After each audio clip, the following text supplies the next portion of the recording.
आज हम सीखेंगे HCF एंड LCM निकालने का सबसे आसान तरीका। जिन दो नंबर्स का HCM और LCF निकालने को बोला गया है उन नंबर्स को सबसे पहले हम फैक्टराइज कर लेंगे। ओके, तो देखते हैं फैक्टराइज का मतलब क्या है। फॉर एग्जाम्पल 30 दिया हुआ है, अगर इसको हम फैक्टराइज करने जाए तो हम इसको डिवाइड करते हैं 2 से, फिर 15 आता है, इसको हम 3 से डिवाइड करते हैं, 5 से डिवाइड करते हैं और जब तक ये 1 ना आ जाए तब तक हम डिवाइड करते हैं।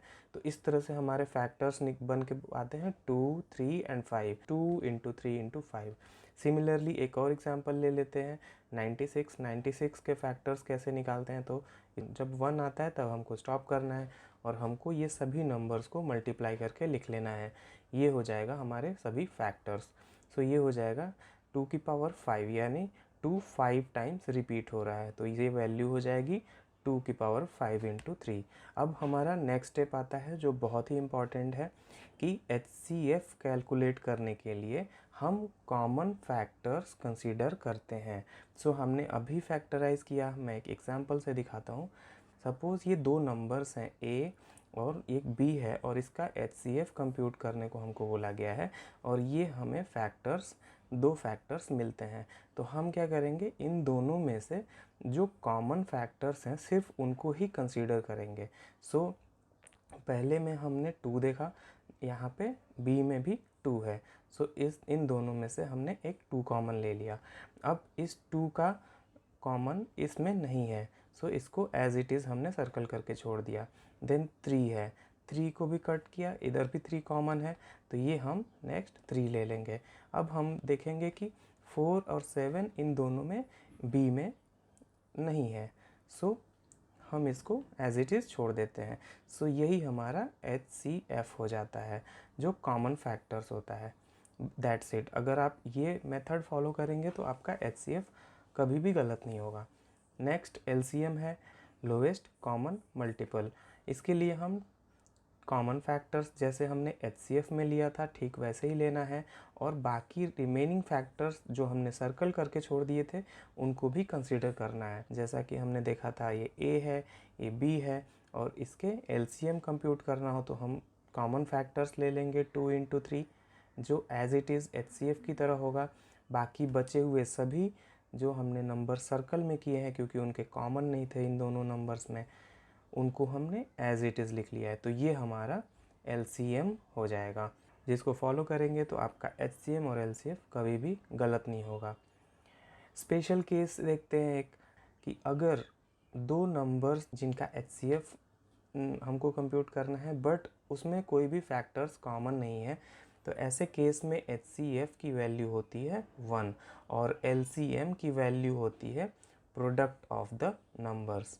LCM का असली मतलब क्या है, लोवेस्ट कॉमन मल्टीपल। मल्टीपल का मतलब क्या है, एक सिंपल एग्जांपल लेते हैं। जैसे 6 एंड 8 है, इसका हमको LCM निकालना है, लोवेस्ट कॉमन मल्टीपल। तो मल्टीपल्स क्या होता है, मल्टीपल्स ऑफ 6 जो 6 से डिवाइड हो सकते हैं उनको लिखते हैं। तो इसको बोलते हैं multiples of 6, 6, 12, 18 and so on. ऐसे ही मल्टीपल्स ऑफ 8 भी आप लिख लो यहाँ पे। सो ये 8, 16, 24, 32 एंड सो ऑन।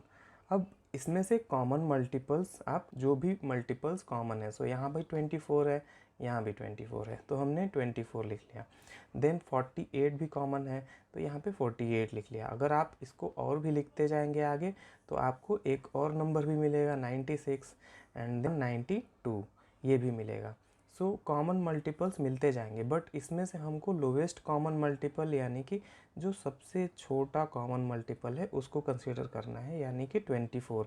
इसलिए 6 एंड 8 का LCM हो जाएगा 24। एक और छोटा सा एग्जांपल ले लेते हैं, सिंपल सा, 12 एंड 16, इसके मल्टीपल्स आप लिख लो एंड 16 के मल्टीपल्स आप लिख लो। तो जो सबसे पहले कॉमन मल्टीपल इन दोनों में आ जाएगा वही हमारा LCM हो जाएगा। ठीक इसी तरह से HCF किसको कहते हैं, HCF का क्या मीनिंग है, ये समझते हैं। HCF में होता है highest common factor. Common factors देखना है, ठीक है। सो फैक्टर्स कैसे निकालते हैं आपको पता ही है, 2 इंटू 2, ये 96 के फैक्टर्स हैं। अब अगर दो नंबर्स के HCF निकालने को बोला जाए तो हम 96 एंड 48 एक एग्जांपल की तरह लेते हैं। सो 96 का फैक्टराइज करके लिख लिया, देन 48 का यहाँ पे फैक्टराइज करके लिख लिया। अब इसमें से जितने पॉसिबल हैं उतने हम कॉमन लेंगे। सो यहाँ पे 2 कॉमन है, ये भी 2 कॉमन है, ये 2 भी कॉमन है, दिस 2 इज़ ऑल्सो कॉमन। अब 2 ये वाला कॉमन नहीं है तो इसको छोड़ देंगे, बट 3 कॉमन है तो हम ये 3 भी कंसीडर करेंगे और यहाँ पर इसको सेपरेटली लिख लेंगे। अब इसको मल्टीप्लाई किया तो हमारा 48 आती है वैल्यू, यही हो जाएगी HCF।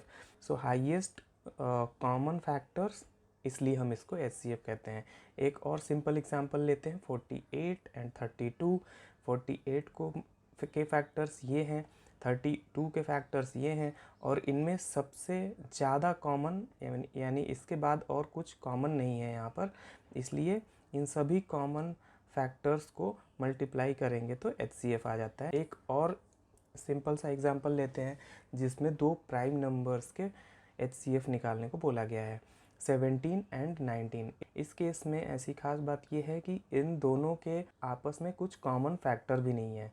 सो 17 एक प्राइम नंबर है, एज इट इज़ इसका फैक्टराइज नहीं कर सकते हैं, 19 को भी फैक्टराइज नहीं कर सकते हैं। सो कॉमन फैक्टर अगर कुछ भी ना हो तो HCF की वैल्यू 1 होती है।